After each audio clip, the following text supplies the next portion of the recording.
Hi friends, previous 2 videos में हमने देखा है कि आप किस तरह से यूनिवेरिएट नॉर्मेलिटी को कैलकुलेट कर सकते हैं। ये पहली वीडियो में हमने डिस्कस किया था। दूसरी वीडियो में हमने 2 बुक्स की बात की थी, जस्ट एंडी फील्ड की बुक की हमने बात की थी, और सेकेंडली हमने गैस्किन की जो ऑनलाइन स्टैट विकी है उसके हवाले से हमने डिटेल देखी थी कि वहाँ पे डेटा नॉर्मेलिटी के हवाले से क्या डिटेल्स अवेलेबल हैं।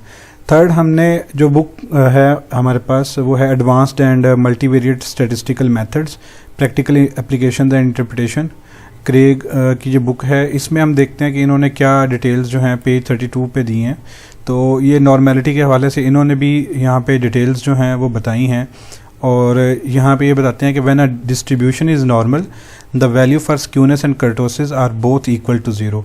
सो नॉर्मल डिस्ट्रीब्यूशन, अगर परफेक्ट आइडियल कंडीशन की हम बात करें तो उसमें कर्टोसिस और स्क्यूनेस की वैल्यू जो है वो 0 होनी चाहिए, और इसीलिए हम ये देखते हैं कि जितने हमारी वैल्यू जो है स्क्यूनेस और कर्टोसिस की एब्सोल्यूट वैल्यू क्लोज टू 0 है, उतना ही हमारा डाटा जो है वो नॉर्मल होता है।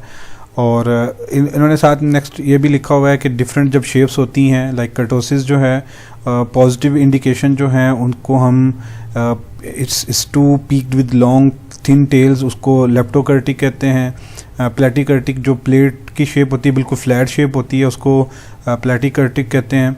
और इसी तरह नेक्स्ट उन्होंने एक चीज़ मेंशन की है यहाँ पे, large sample may show significant skewness and kurtosis value but they often do not deviate enough from normal to make a meaningful difference in the analysis.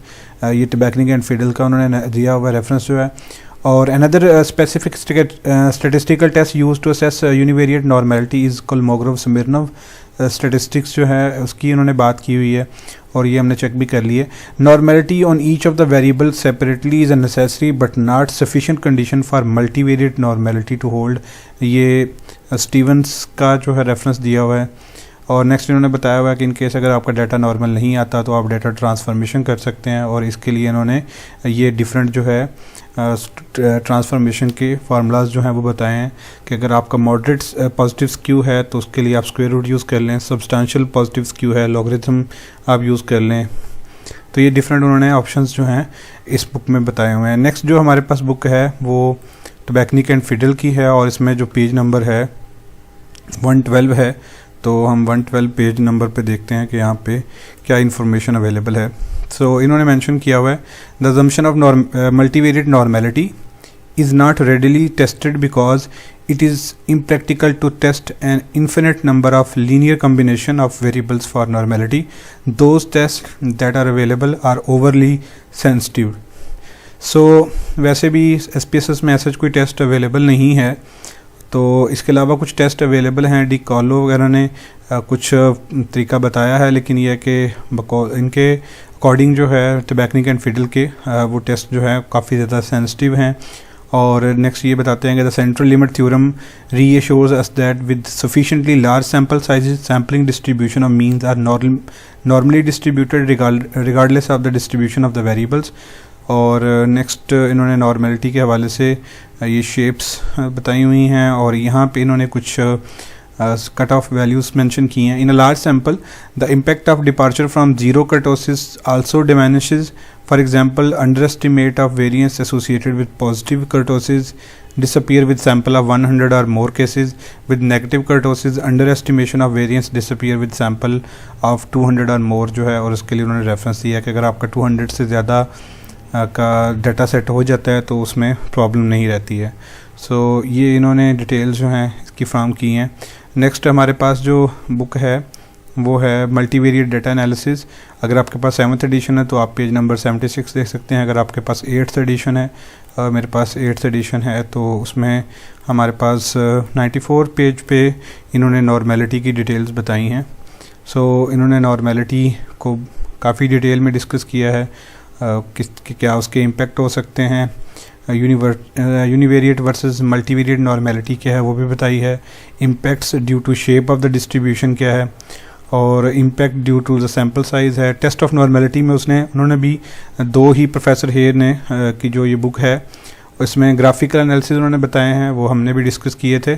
QQ plot है, PP प्लॉट है, उसके through आप इसको check कर सकते हैं, histogram के through check कर सकते हैं। स्टैटिस्टिकल टेस्ट में बिल्कुल वही जिस तरह हमने भी जी वैल्यूज़ कैलकुलेट की थी, इन्होंने यहाँ पे ±2.58 की क्रिटिकल वैल्यू से लेके ±1.98 की बात की है।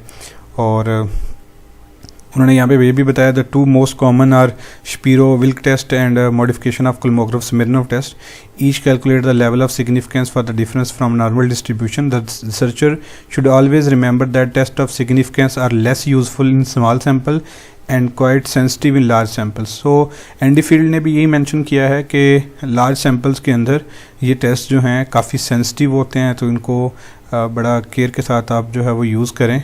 सो ये डिटेल्स इन ऑथर्स ने जो है बताई हुई है। यहाँ पे इन्होंने यहाँ मेंशन भी किया हुआ है जो कट ऑफ वैल्यू है, या आप कह लें थंब रूल जो है, normality can have serious effects in small samples but the impact effectively diminishes when sample size reach 200 cases और मोर।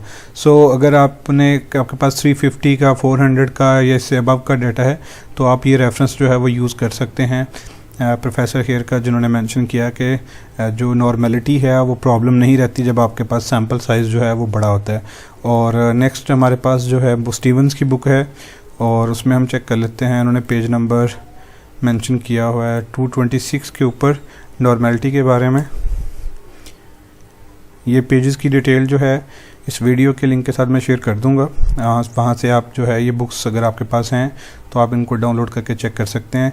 इन्होंने यहाँ पे थंब रूल मेंशन किया हुआ है, a simple rule is to compare each group skewness and kurtosis values to a magnitude of 2।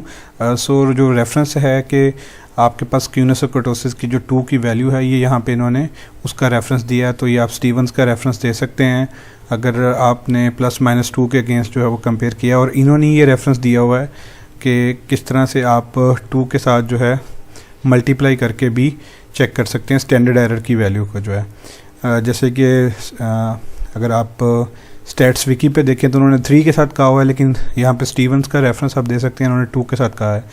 Next इन्होंने एक और चीज़ यहाँ पे लिखी हुई है, a third method of assessing univariate normalities to use omnibus statistical test for normality, वो Kolmogorov Smirnov test है या क्यूक्यू प्लॉट आप यूज़ कर सकते हैं।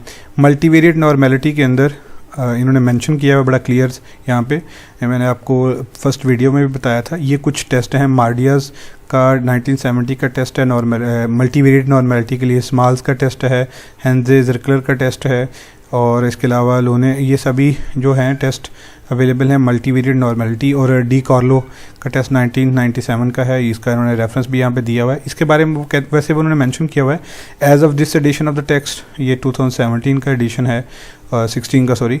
तो इसमें मेंशन किया SPSS does not include any test of multivariate normality in its procedures. So still भी अभी तक एसपीएस ने मल्टीवेरिएट नॉर्मेलिटी को चेक करने का कोई प्रोसीजर जो है वो नहीं बताया अभी तक। आप अगर मल्टीवेरिएट नॉर्मेलिटी को चेक करना चाहते हैं तो उसका ऑप्शन जो है वो क्यूक्यू प्लॉट ही है, लेकिन यह है कि इसके बारे में भी रिसर्चर जो हैं वो ये कहते हैं कि आप केयरफुल रहें जब आप मल्टीवेरिएट नॉर्मेलिटी को चेक कर रहे हैं। तो यहाँ पे इन्होंने मेंशन किया हुआ है, state that the chi-squared approximation often used in this plot can be poor and do not recommend it for assessing multivariate normality।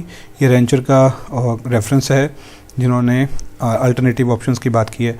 सो अगर हम इन सभी बुक्स में देखें जो यहाँ पे अवेलेबल हैं, एंडी फील्ड की बुक है, क्रेग की बुक है, टबैकनिक एंड फिडल है, और प्रोफेसर हेयर और स्टीवंस बुक की बुक है, इस सब में एक चीज़ कॉमन है कि सब ने जो कि स्क्यूनेस और कर्टोसिस की वैल्यू है उसके लिए ±2 जो है वो रेफ़र किया है, और कट ऑफ वैल्यू जो है, और सब ने आलमोस्ट ये बताया कि अगर आपके पास सैम्पल साइज़ बड़ा हो जाता है, लार्ज सैम्पल साइज़ को आप यूज़ करते हैं 400 को, 1000 को, 500 को, तो नॉर्मेलिटी लेस इशू है। नेक्स्ट अगर आप केएस टेस्ट की बात करते हैं तो वो बहुत ज़्यादा सेंसिटिव है